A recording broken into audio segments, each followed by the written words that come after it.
JFD, just fair and direct.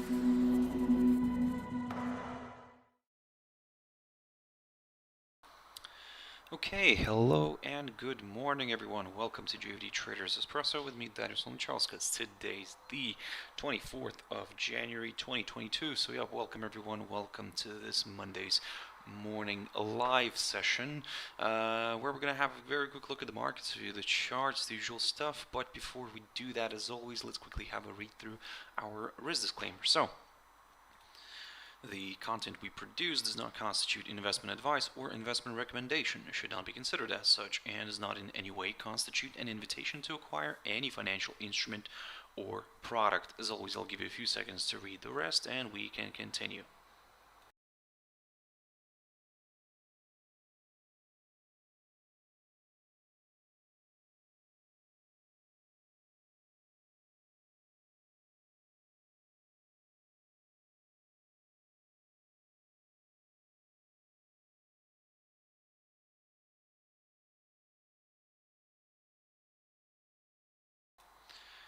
Okay, so now then guys, before we jump into the charts, as always, quick mentioning of our JFD YouTube channel, to which you can always subscribe to in order not to miss any of our upcoming videos, and of course our JFD Bank website, and specifically our JFD research page, which is also updated on a daily basis. So check us out here on jfdbank.com, and click on the research tab right there on the top. So yeah guys, now welcome of course, as if whoever's joining in right now. So everybody, welcome to this live session. I can see in the chat room here, good morning to Kai. So I hope everybody's having a wonderful start of Monday. So let's begin. Basically, the quick update here is that Nikkei managed to rebound. So the Asian markets managed to rebound somewhat from the kind of declining, nicely declining last week, I can say it this way. Now we're seeing there's just a nice little corrective move higher. However, as I've mentioned before, I talked about this hurdle, this 27,594 zone, which is the lowest point of December. Previously, I've looked at it as a possible good support zone. Now it's kind of taking the role of resistance. As you can see, we did push higher, but we did kind of overshoot it by just a little bit, but still we managed to remain below it. So the index of course is closed already, we'll continue monitoring this. If by any chance the European and the US equities will follow today, then maybe we could see the cash index here, Nikkei rebounding and basically kind of pushing maybe further a little bit, going for that larger correction. Let's put it, oh, there we go, that's probably a better phrase to say. We could go for that larger correction to the upside here, and but we'll be very careful still, because we are still trading below the lower side of this whole triangle pattern, the one that I talked about previously. We're still trading below the downside line here, so in a way, if you look at it from that perspective, then everything's kind of still leaning towards the downside. So be very careful. So the move higher right now could be classed as a temporary correction before another possible leg of selling. However, if we break the downside line, we start climbing somewhere around here, moving closer to the EMAs, then maybe that's where it could become a little bit more interesting for a few more buyers. However, at the moment, guys, just be careful, and like I said, take everything with a pinch of salt. Shanghai Composite. So looking at this picture here, okay, so this is what I talked about previously in my previous videos. So we dropped again below that 200-day EMA. Today we tried to recover somewhat. We did close in positive territory, but as you can see, we're still below the 200-day EMA. Now, of course, I'm going to keep monitoring this, but because as you can see here in the past, for example, it also looked like a tragic moment, basically, for for this index. When it drifted below that 200-day EMA, it started drifting lower then, but then actually after a couple of days, a few days, it did kind of recover and managed to climb back up here, and and kind of rallied from here. So again, we're not excluding such a scenario again. However, at the moment we don't know that exactly. We can just assume. But if if it continues to trade below that 200-day EMA and falls again back below this 3,519 territory, somewhere around here, then yes, I'll continue aiming to the downside, where my next target will be the lowest point of November, near the 3,448 zone. For the upside, I'm going to take a very, very conservative approach here, and I'm going to wait for a break of this downside line taken from the high of the 13th of December, and of course then I'll keep an eye on some of the other resistance barriers. But let's get to that point first, where we're going to see a break of this downside line, and then we can keep an eye on some of the barriers. Maybe it could be this one, the 3,600 territory, approximately around here, or maybe it could be then a little bit lower, depending on the, like I said, depending on the situation. So for now, the kind of, like I said, long story short, the upside scenario for me could come on a break of this downside line. At the moment, I'm cautiously bearish. I'm not excluding the possibility maybe of a correction. However, if the index continues to trade below the 200-day EMA or below these two little trend lines, then yes, I'm going to continue aiming lower. The German index DAX. So looking at this picture here, okay, so we saw a huge strong decline on Friday. I mean, look at this. It drifted nicely to the downside. My only concern here is that we kind of violated the lower side of this falling wedge idea, and of course, according to all the TA rules, you know that these tend to break to the upside eventually. However, the index drifted sharply lower. It moved nicely, yes, towards this upside line taken from the low of the 11th of December. Let me just quickly show you this one. So yeah, that's this upside support line taken from the low of the 11th of December of 2020. So this long-term upside support line, and we managed to test that, and we managed to rebound from it.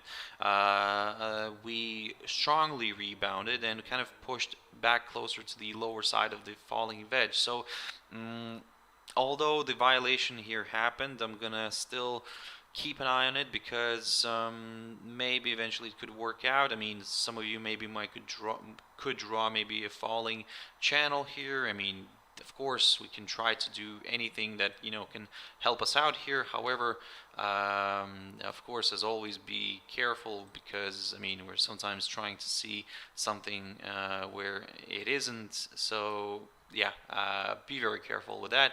So okay, at the moment, I mean, I can put this falling channel for now. I mean, maybe it could play out again with the falling wedge. The falling wedge is also still kind of not off the table, and given that the index right now is trading around 15,490 zone, so yeah, somewhere around here. So it's closer to this upside line right now. So that's going to be quite interesting to see if we can actually get a nice rebound from this upside line. So like I said, I'm being careful still. Yes, if the negativity kind of will spill, last week's negativity will spill into this week, then of course, yes, lower levels here could be met. We could see this this index drifting further south. So keep that in mind. Be very careful. And for the upside, I strongly need to see a break of this downside line, or if we're going to consider this as a falling channel, then the upper side of the falling channel, and then yeah, we could go for some higher levels. Until then, I'm just observing the price action here. Nasdaq 100. So of course took a beating. Technology stocks last week. Oh, those are bloodbath. Yeah, we drifted nicely to the downside here. However, as I mentioned, as I kept on talking throughout the whole last week, that basically if we fall below that 200-day EMA, guys, I mean, initially I was looking at this level here, the 15,165, and then I said that if that gets broken, then aim for the 200-day EMA. But if if this one struggles, then well, further declines here could be possible, and we could see maybe a test of the lowest point of October near the 14,385 territory. Well, we came very close to that, but if we take a look at the cash index, let me just quickly have a look at that. We came very close to testing that area, and then we rebounded. So for now, I will say this way that currently the cash index is trading at around 525 level, if we manage to climb back above this 14,636, maybe I'll consider maybe a larger correction here to the upside towards this 200-day EMA initially. But if the index struggles to get back above this hurdle, maybe we could see another slide. In general, if you're a little bit on the careful side and you want to maybe kind of wait for a better level, then certainly this is the one. This lowest point of October is something to watch, because looking at this picture here, I mean, we have approached this key strong support zone, and I would say if we drop below this and stay below it, then yes, I'll aim for lower levels. But if this area somehow does provide support, I mean, it can get broken, but if eventually still the bulls will manage to bring the main trading above this hurdle, then like I said, maybe we could see a bit of a retracement here back to the upside. Certainly a bunch of lines you need to keep an eye on, like for example one of these, this short-term tentative downside resistance line taken from the high of the 4th of January. So yeah, we're basically kind of we can see we have some nice area for retracement here. However, will that happen? We'll just have to wait and see. For now, like I said, I'm keeping an eye on this hurdle. If we get a break below it, then yes, this will confirm a forthcoming lower low, and further declines could be possible. And of course, keep your eyes on the news surrounding the Fed. That's that's going to be quite important, guys. So the potential rapid hike of rates this year. So again, that's speculation. How it will go, let's keep an eye on it. DXY, the dollar index. So quite interesting. Still, I'm neutral on this one because, as you can see, I mean, you can see probably why I'm neutral on this one, because I'm waiting for a clear breakout here. At the moment, we're having this consolidation here, this little stall. We're trading above this highlighted territory, the one that I talked about, this 95.52 zone. So that's kind of good news for the buyers. Could be good news for the buyers. However, a break of this downside line is still needed. So yeah, until we're gonna get that, we're not really doing much here, to be honest. I mean, and for the downside, I need to see a break below this upside line in order to go for some lower levels. So keep that in mind. Gold is, it's doing the same thing again. I mean, as I talked about this in the beginning of last week, when I said that keep your eyes on this potential bullish flag, could play out. It seems that the commodity is also doing that again.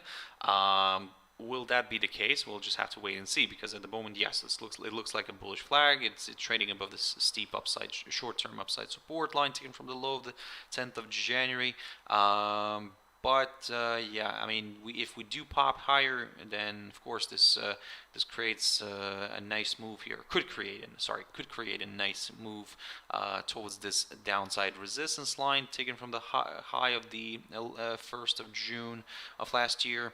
And then we'll have to just take it from there. However, if this upside line gets broken, now that's where it could lead to a bit of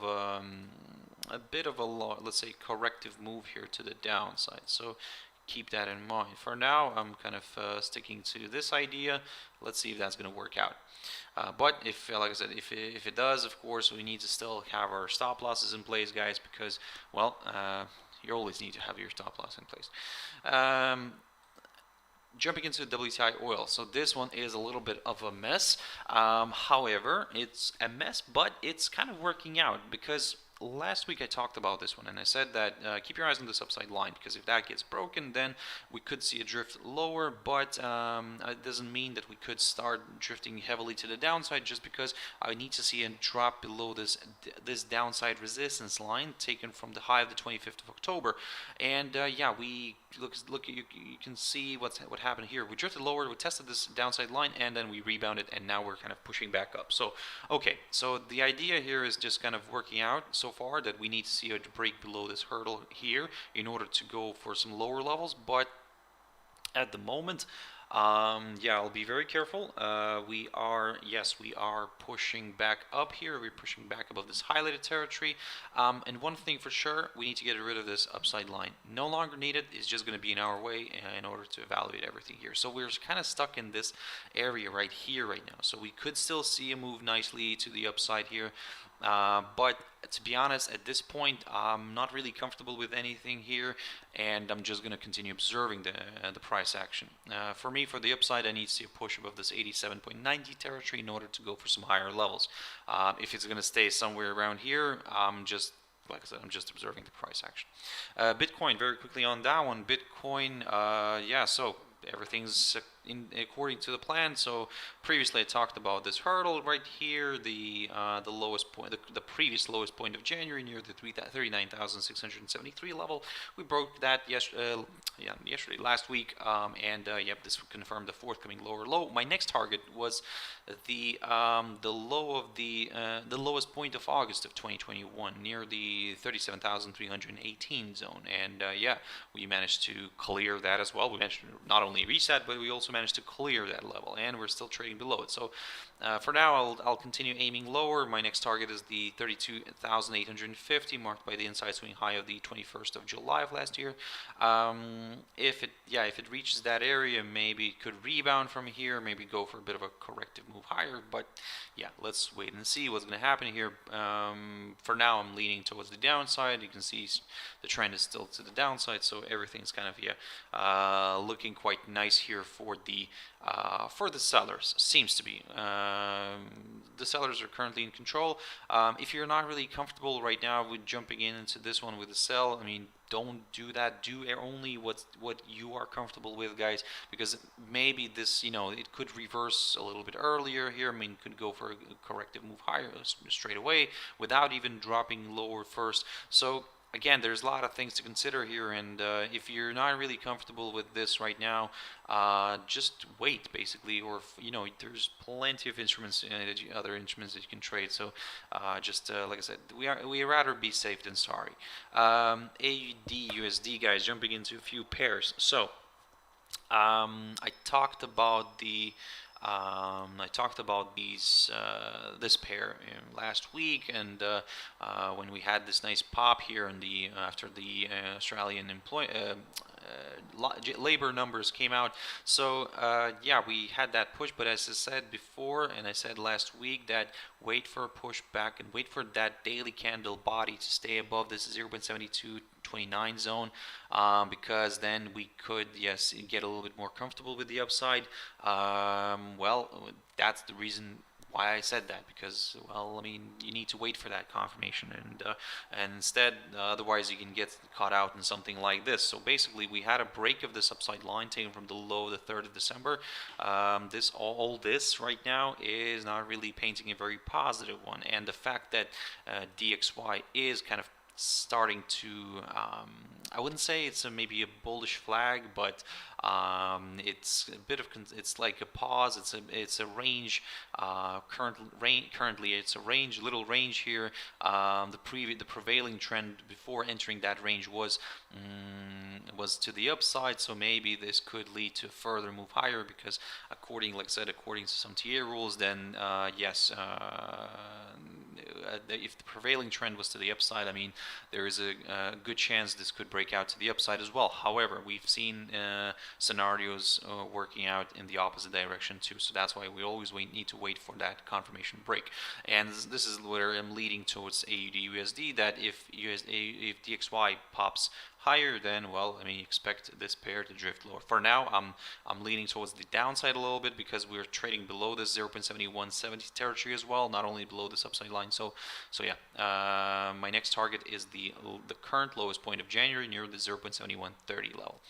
Quick update on AUD CAD. So here we have a situation where the downside line continues to provide resistance, so that's all good for the sellers. However, probably not a lot of sellers are jumping in yet because they're waiting for a drop below this lowest point of December near the 0.8972 level, because as we drop below that would confirm a forthcoming lower low, and we could then start aiming for lower levels, like for example this 0.8806 zone marked by the inside swing high of the 31st of March of 2020. USD CAD. Now this is where I'm leading towards this pair.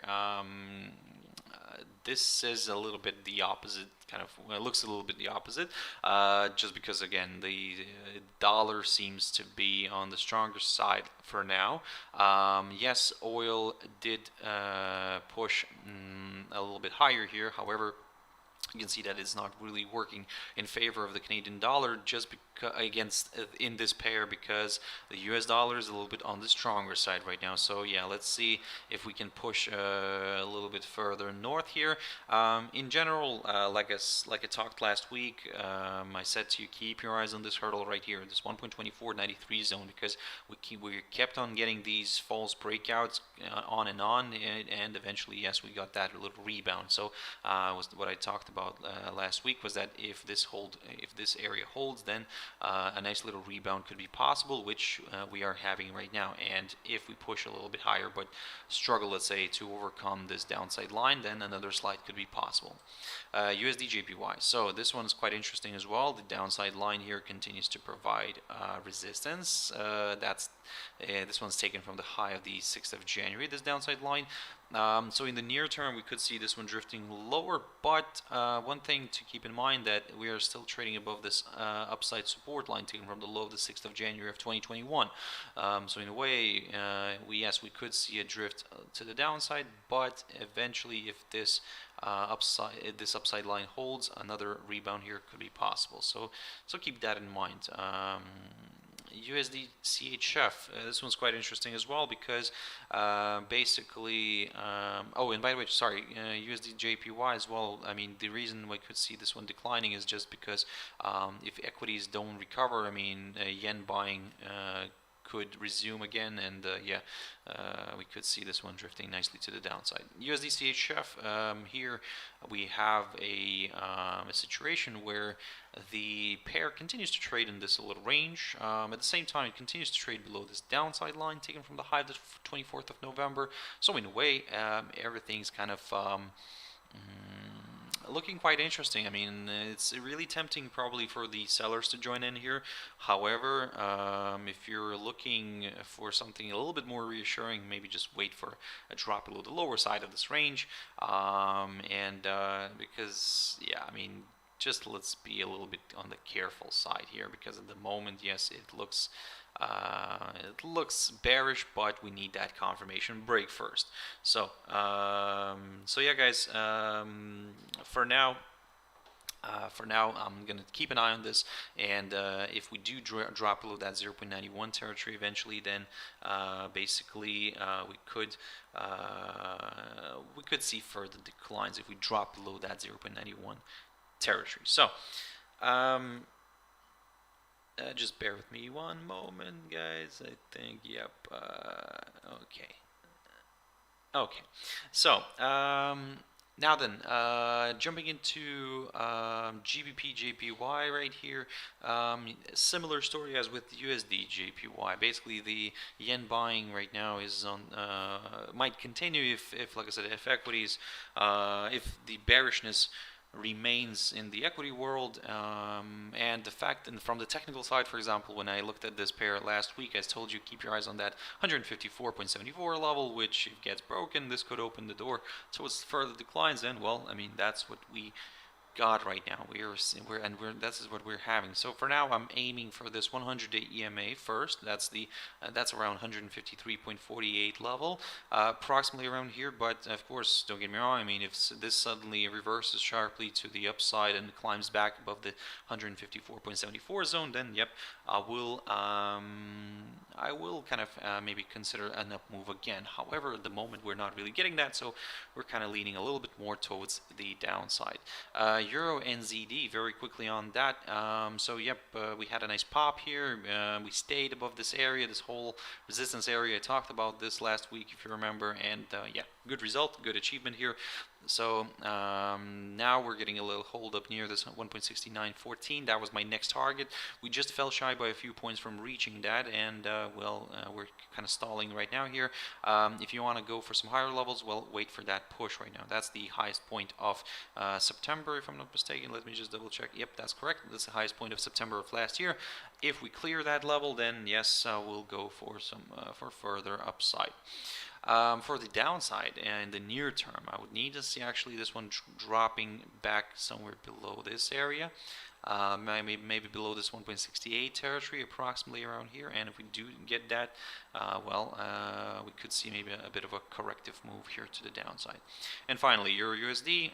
So yes, still observing this one because as you can see here, we're kind of stalling. And another thing, keep your eyes on the dollar, because I mean it seems like it's doing the exact thing here, what the DXY is doing, but just kind of inverted. So for now, we'll say that it could be a possible bearish flag here. However, let me just see if we have something. Maybe I can use this. Let me just see. Now, this is something, I mean, just to complicate your life a little bit here, basically. No, it's not, you cannot see it properly here. Let me just see if I can get a shape somewhere.